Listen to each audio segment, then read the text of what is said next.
Israel membunuh seorang komandan senior Hizbullah dalam serangan di pinggiran selatan Beirut. Israel meluncurkan serangan udara ke pinggiran selatan Beirut, Lebanon ini pada Minggu 23 November 2025 kemarin. Dan dalam serangan ini, Israel membunuh komandan tertinggi Hizbullah Haitham Ali Tabatabai. Hizbullah mengonfirmasi kematian komandan tertingginya tersebut dan mengatakan serangan Israel membuka pintu bagi eskalasi serangan di seluruh Libanon. Tabatabai merupakan kepala staf sayap bersenjata Hizbullah dan dia termasuk di antara 5 orang yang tewas dalam serangan di blok apartemen di Dahiyeh, Beirut Selatan.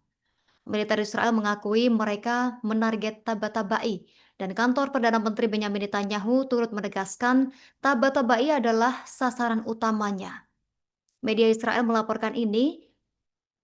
Dikatakan ini adalah upaya ketiga mereka untuk membunuhnya sejak perang tahun lalu.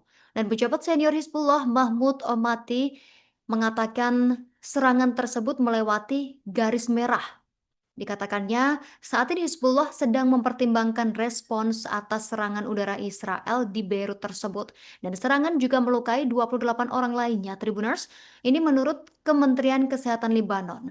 Sementara kantor berita nasional Libanon melaporkan 2 rudal ditembakkan ke gedung apartemen di Jalan Al-Arid, Haret Haik. Akibatnya, mobil dan bangunan di sekitar lokasi tersebut ringsek.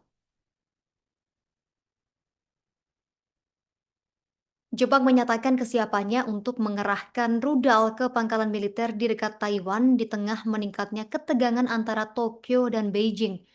Menteri Pertahanan Jepang Shinjiro Koizumi mengatakan langkah yang sudah diambil ini sudah sesuai dengan rencana dan penempatan ini bisa membantu mengurangi resiko serangan bersenjata terhadap negaranya.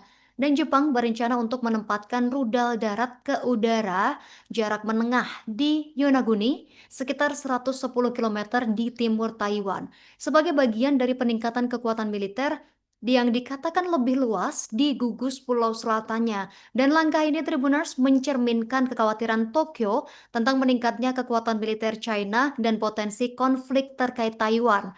Kekhawatiran ini diperparah oleh perselisihan mengenai komentar Perdana Menteri Jepang Sanae Takaichi baru-baru ini terkait Taiwan, wilayah yang memiliki pemerintahan sendiri tapi dianggap Beijing sebagai provinsi China yang membangkang dan harus dikuasainya, bahkan dengan kekerasan jika perlu.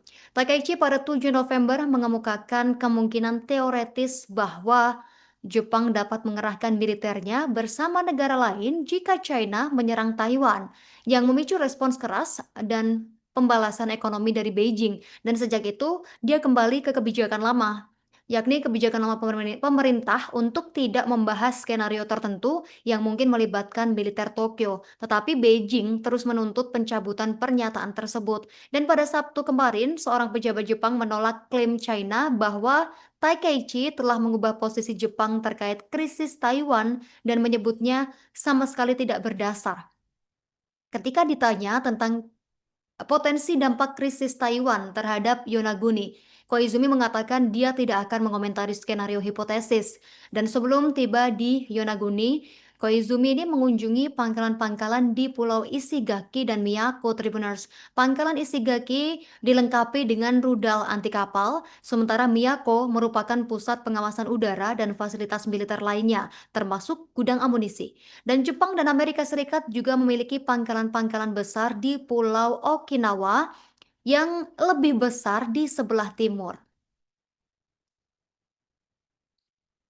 Amerika Serikat mengklaim Ukraina sepakat dengan kerangka perjanjian perdamaian dengan Rusia yang digagas oleh Washington dalam pembicaraan antara delegasi Amerika Serikat Ukraina di Swiss pada Minggu 23 November kemarin. Gedung Putih ini menyatakan pembicaraan di Swiss mengenai proposal untuk mengakhiri perang di Ukraina menandai langkah maju yang signifikan sekaligus menegaskan kembali bahwa setiap kesepakatan nantinya harus sepenuhnya menjunjung kedaulatan negara yang porak-poranda akibat perang tersebut. Pertemuan di Jenewa ini melibatkan Menteri Luar Negeri Amerika Serikat Marco Rubio memimpin delegasi Amerika Serikat dengan pejabat Ukraina dan sejumlah negara Eropa. Sementara Presiden Amerika Serikat Donald Trump sebelumnya memberi batas waktu kepada Ukraina hingga 27 November untuk menyetujui rencana perdamaian gagasannya yang kontroversial ini. Namun, Kiev mengupayakan sejumlah perubahan terhadap rancangan yang mengakomodasi berbagai tuntutan keras Moskow. Dalam dokumen berisi 28 poin itu, Ukraina diminta menyerahkan wilayah, memangkas kekuatan militer, dan berjanji untuk tidak pernah bergabung dengan NATO lagi. Pengumuman mengenai rancangan baru menunjukkan bahwa perubahan memang dilakukan, dan mereka menegaskan bahwa setiap kesepakatan di masa depan harus sepenuhnya menjunjung kedaulatan Ukraina dan menghadirkan perdamaian yang berkelanjutan serta adil. Dan kedua pihak berjanji untuk terus mengerjakan proposal bersama dalam beberapa hari mendatang.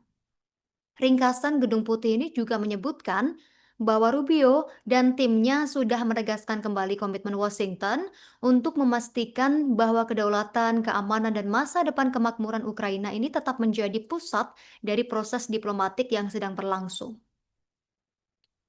Download Tribun X sekarang, menghadirkan lokal menjadi Indonesia.